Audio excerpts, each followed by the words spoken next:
Friends, welcome back. तो friends, अभी का वीडियो है देश को धोखा देने वाले PM Modi's message to CBI vigilance commission on corruption. Very good, बहुत सही टाइम पे आया है ये मैसेज। अब देखते हैं, जो मैं सोच रही हूँ उस पे भी इशारा हो रहा है कि जेनरिक जो है मोदी जी बोल रहे हैं। तो वीडियो शुरू करते हैं, पर वीडियो शुरू करने से पहले अगर आप चैनल पर नए हो और आपने अभी तक सब्सक्राइब नहीं किया है तो जल्दी से पहले सब्सक्राइब के बटन और बेल आइकन को क्लिक कर लो ताकि आपको हमारे सारे न्यू वीडियोस के नोटिफिकेशन मिल जाए जैसे हम अपलोड करें। अगर आपको वीडियो पसंद आता है प्लीज लाइक एंड शेयर। चलिए शुरू करते हैं। कि देश को धोखा देने वाले, गरीब को लूटने वाले कितने भी ताकतवर क्यों ना हो, अब उन पर रहम नहीं किया जाता।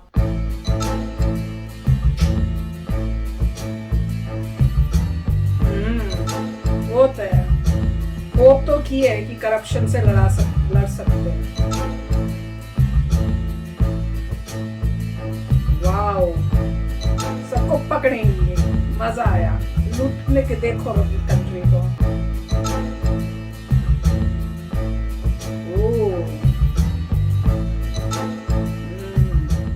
भ्रष्टाचार, करप्शन, छोटा हो या बड़ा, वो किसी न किसी का हक छीनता ही है। बिल्कुल ठीक। ये देश के सामान्य नागरिक को उसके अधिकारों से वंचित करता है, राष्ट्र की प्रगति में बाधक होता है और एक राष्ट्र के रूप में हमारी सामूहिक शक्ति को भी प्रभावित करता है। आप सभी साथियों पर, जिन संस्थानों से आपका संबंध है, उन पर करप्शन रूपी अन्याय को खत्म करने की बहुत बड़ी जिम्मेदारी है। आज आपको सरदार पटेल जी की छत्रछाया में और माता नर्मदा के तट पे अपने संकल्प को फिर दोहराना है। देश के प्रति अपने दायित्वों के एहसास को नई ऊर्जा से भरना है। साथियों, बीते 6-7 सालों के निरंतर प्रयासों से हम देश में एक विश्वास कायम करने में सफल हुए हैं देश में नहीं, कि हम लोग बढ़ते हुए करप्शन को रोकना संभव है। आज देश को ये विश्वास हुआ है कि बिना कुछ लेन देन के काम हो सकता है, बिना बिचौलिए के भी सरकारी योजनाओं का लाभ मिल सकता है। और आज देश को ये भी विश्वास हुआ है कि देश को धोखा देने वाले, गरीब को लूटने वाले कितने भी ताकतवर क्यों ना हो, देश और दुनिया में कहीं भी हो, अब उन पर रहम नहीं किया जाता। Very good. सरकार उनको छोड़ती नहीं है। Very good. साथियों, आप भी जानते हैं कि ये भरोसा इतनी आसानी से कायम नहीं हुआ है। पहले जिस तरह सरकारें चली, पहले जिस तरह व्यवस्थाएं चली, उनमें राजनीतिक और प्रशासनिक इच्छा शक्ति दोनों की कमी थी। आज भ्रष्टाचार पर प्रहार की राजनीतिक इच्छा शक्ति भी है और प्रशासनिक स्तर पर निरंतर सुधार भी किया जा रहा है। साथियों, आज 21वीं सदी का भारत आधुनिक सोच के साथ ही टेक्नोलॉजी को मानवता के हित में इस्तेमाल करने पर बल देता है। न्यू इंडिया इनोवेट करता है, इनिशिएट करता है और इम्प्लीमेंट भी करता है। न्यू इंडिया अब ये भी मानने को तैयार नहीं है कि भ्रष्टाचार सिस्टम का हिस्सा है। उसे सिस्टम ट्रांसपेरेंट चाहिए, बिल्कुल, प्रोसेस एफिशिएंट चाहिए बिल्कुल, और गवर्नेंस स्मूथ चाहिए। तो फ्रेंड्स, बहुत ही अच्छा बोला मोदी जी ने, और बोला भी वहां पे जहां पे सबसे इम्पोर्टेंट है कि सीबीआई का वहां पे है, वहां पे उन्होंने बताया और उनको रिमाइंड कर रहे हैं कि आपने जो ओथ ली है वो फिर से आपने आज लेनी है, कि वही सच्चाई से अपनी ड्यूटी निभानी है। तो बहुत ही अच्छा। और क्या जो इन्होंने लाइन बोली ना कि हमें लगता था कि इसके बिना तो काम हो ही नहीं सकता, पैसे देंगे तभी काम होगा, नहीं तो लटका रहेगा, सालों साल तक नहीं होगा। तो ऐसा मेंटालिटी थी, डेफिनेटली थी। कितनी बारी हर घर में ये सोच हो गई थी, पर अब उन्होंने कहा वो हट रहा है। पर एक बात मैं जरूर शेयर करूंगी कि मेरे पापा ने कभी नहीं दी। पापा ने कहा था काम होता है होए, नहीं होता है नहीं हो, पर मैं किसी को पैसे नहीं दूंगा। तो पापा ने अपनी लाइफ में कभी किसी को नहीं दिया, और कोई बोलता था तो कहते मैं एयरफोर्स ऑफिसर हूं, ना मैं लेता हूं ना देता हूं, तो मुझसे ऐसी कोई बात मत करना।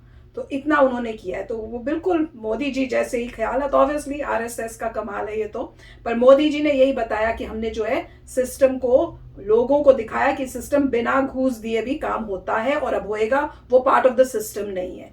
और इससे मुझे याद आ रहा था, हमने रिएक्शन भी तो किया था पाकिस्तान का, जिसमें पाकिस्तान मीडिया कह रही थी कि मोदी जी तो करप्शन भी हटा दिए और उनके ऊपर कोई ऐसा आरोप नहीं लगा सकते कि उन्होंने कभी किसी से पैसे लिए हो, उनका इतना क्लीन रिकॉर्ड है। तो ऑब्वियसली जो अच्छा इंसान जब आएगा, लीडर बनेगा, और वो जब देखेगा कि ये सिस्टम कितना खराब है, तो वो ही एक लीडर है जो उसको चेंज कर सकता है, और वही हो रहा है। अमेजिंग। राइट, तो काफी अच्छा है। मोदी जी जो है बार बार लोगों को बता रहे हैं कि ये न्यू इंडिया है। उन्होंने न्यू इंडिया पे काफी फोकस किया था कि नया इंडिया है, अब corruption part of the process नहीं है, काम एफिशिएंटली होगा, इनिशिएट करेंगे, मॉनिटर करेंगे, इम्प्लीमेंट कितने भी बड़े हो, कहीं भी भाग जाओ, पकड़ के तुम्हें बताएंगे, कहीं पर ही भाग जाओ पूरे वर्ल्ड में। हाँ। वो ये भी नहीं कह रहे थे तो भाग जाओ इंडिया में भागो, पूरे वर्ल्ड में भागो, हम तुम्हें ढूंढ लेंगे, पकड़ लेंगे, और किसी का भी आप हक नहीं ले सकते। बिल्कुल, वेरी नाइस। तो काफी अच्छा बोला है मोदी जी ने, और चेंजेस आ रहे हैं क्योंकि अब वो कह रहे हैं कि लोगों को कुछ समय से आदत हो गई है करप्शन फ्री वर्क की। तो अब ये नहीं कह रहे करप्शन हटाएंगे, वो कह रहे हैं कि कुछ समय से करप्शन हमने हटा दिया है और अब जो कंटिन्यू करेंगे करप्शन फ्री। और मेरे ख्याल से बहुत चीजें तो अच्छी हो गई हैं क्योंकि सब डिजिटल हो गया है। एक ये फायदा हुआ कि पहले जो था बहुत काम अंदर अंदर से होता था, प्रोसेस हो रहे हैं, किसी फाइल दबी, कुछ पता नहीं चला। अब सीधा प्रोसेस है। आप देख सकते हैं कि मैंने ये सबमिट की थी और यहाँ पे जो है मेरी फाइल पहुंची हुई है। आपको प्रॉब्लम हो रही है, आप कंप्लेंट करिए, आप ईमेल भेजिए, आप देखिए कि क्या हो रहा है। जब मैं इंडिया के प्रोसेस से देख रहा था तो पासपोर्ट भी मेरे ख्याल से 3 हफ्ते में मिल रहा है अब, और यूएस में शायद बोल रहे हैं 3 महीने लगेंगे। हम लोग इतने हैरान थे। तो यहाँ पे क्योंकि लिखा है कोरोना वायरस की वजह से यहाँ पे जो पासपोर्ट लोगों को 2-3 वीक में मिल जाता था, अब वो कह रहे हैं हो सकता है 3 महीने तक लग जाए। 3 से 6 महीने नहीं, 3 महीने लग जाए। अच्छा। अगर आप एक्सपेडाइट करते हैं, एक्स्ट्रा पैसे देते हैं। अगर आप एक्स्ट्रा पैसे नहीं देते तो 6 महीने तक। सोचो, हम इंडिया आने की सोच रहे हैं, हमारे को 6 महीने पहले वेट करना पड़ेगा। तो कहने की बात यह है कि अब बहुत अच्छा लग रहा है कि इंडिया आगे बढ़ रहा है। अरे उससे मैं बताती हूँ, सॉरी, पर इसी मुझे याद आया कि अभी पापा से बात हो रही थी, कल की बात है। तो मैं यही बता रही थी कि हमारा तो पासपोर्ट, कह रहे थे कब आने का प्लान बना रहे हो। मैंने कहा पासपोर्ट ही नहीं हो रहा तो क्या करें। तो कहते क्यों, क्या हुआ? तो मैंने उनको बताया तो वो कहते अच्छा ऐसा हाल हो गया है वहां पे। कहते मेरे को पता नहीं उनको कोई सर्टिफिकेट चाहिए था। तो कहते कि मैंने कुछ भी नहीं किया, मैंने वेबसाइट खोली, मैंने उसको फिल किया और कुछ पैसे देने थे शायद, कुछ ऐसा बोले, वो दिया, और कहते 15 मिनट में प्रिंटर में मैंने वो सर्टिफिकेट प्रिंट भी कर लिया, काम खत्म भी हो गया मेरा। मैंने कहा भैया अब ये ऐसे हो रहा नहीं, वो प्रिंट, ये सर्टिफिकेट वाली बात नहीं है, कोई इंपॉर्टेंट सर्टिफिकेट किसी पासपोर्ट वगैरह वाली बात है। तो पासपोर्ट के लिए जो है इंडिया में अगर 3 वीक लग रहे हैं तो यहाँ पे नॉर्मली 3 महीने अब हो गया है। अगर आप एक्सपेडाइट करें, मतलब पैसा दें, अगर पैसा नहीं देते तो कह रहे हैं कि आपको शांति से 6 महीने तक आ जाएगा। तो 6 महीने तक हम नहीं आ सकते। और वो कह रहे हैं कि ये इसलिए है क्योंकि कोरोना वायरस, जबकि दुनिया को समझ नहीं आ रहा में कोरोना वायरस है, वैसे सब कुछ चल रहा है। यहाँ पे कोरोना वायरस मोस्टली खत्म हो चुका है, तो फिर कैसे कोरोना वायरस आ रहा है? या उन्होंने अपनी वेबसाइट अपडेट नहीं की कि अपडेट करनी। तो ये सब मतलब जो भी इंफ्रास्ट्रक्चर जो है मतलब थोड़ा उसका बुरा हाल हो रहा है अगर आप पासपोर्ट देख रहे हैं। और मोदी जी की गवर्नमेंट में देख लो चीजें कितनी बेटर हो रही है। बिल्कुल, तो काफी मेरे ख्याल से डिजिटाइजेशन की वजह से कि हर चीज जो है इंटरनेट पे अवेलेबल है, आप इंटरनेट में ही आधे काम कर सकते हैं, तो वो बहुत अच्छी बात है। उससे Transparency चीजें है, ट्रांसपेरेंट हाँ। हो रही हैं, हाँ। क्योंकि लोग पूछेंगे कहाँ अटका है, क्यों लटका है, बिल्कुल। तो उसमें कॉन्टैक्ट उसमें फॉर्म भर देंगे, कहीं ना कहीं सुपरवाइजर को जाएगा, ईमेल किसी का ढूंढ के उसको ईमेल कर देंगे, कहीं कंप्लेंट करेंगे। तो कंप्लेंट का सिस्टम अच्छा हो गया, लोगों को ईमेल आ रही है, वो नहीं करता तो उसके बॉस के पास जाइए, तो वो सब चीज़ें आसानी से हो जाती हैं। और इसमें जो है स्ट्रीमलाइंड अगर प्रोसेस है तो बहुत अच्छा है। एक समय पे यूएस में होता है कि अब इतनी सारी वेबसाइटें हो गई हैं, कुछ पता नहीं कौन सी वेबसाइट से निकले। गवर्नमेंट की वेबसाइट की बात कर रहा हूँ, कि अगर आपको टैक्स ऑफिस देखना है तो आपको यही ढूंढते रहते हैं, अच्छा ये टैक्स की वेबसाइट है, ये भी टैक्स, कितनी है वेबसाइट है, तो उसमें से कहाँ जाए। तो बहुत अच्छा लग रहा है, वेरी नाइस। यस, कमाल कर रहे हैं, बहुत ही आगे, मतलब सबको मोटिवेट भी कर रहे हैं और अपने साथ चला रहे हैं कि बिल्कुल। क्लीन इंडिया, डेवलप्ड इंडिया कैसे बनाना है। तो चलो फ्रेंड्स, चलते हैं, मिलेंगे नेक्स्ट वीडियो में बहुत ही जल्द। Till then take care and bye bye. तो अगर आप मेरे इस चैनल पे नए हो तो जल्दी से सब्सक्राइब के बटन को हिट करो और बेल आइकन को क्लिक करो, ताकि आपको मेरा जब नया वीडियो मैं लगाऊं आपको उसके बारे में जल्दी से पता चल जाए।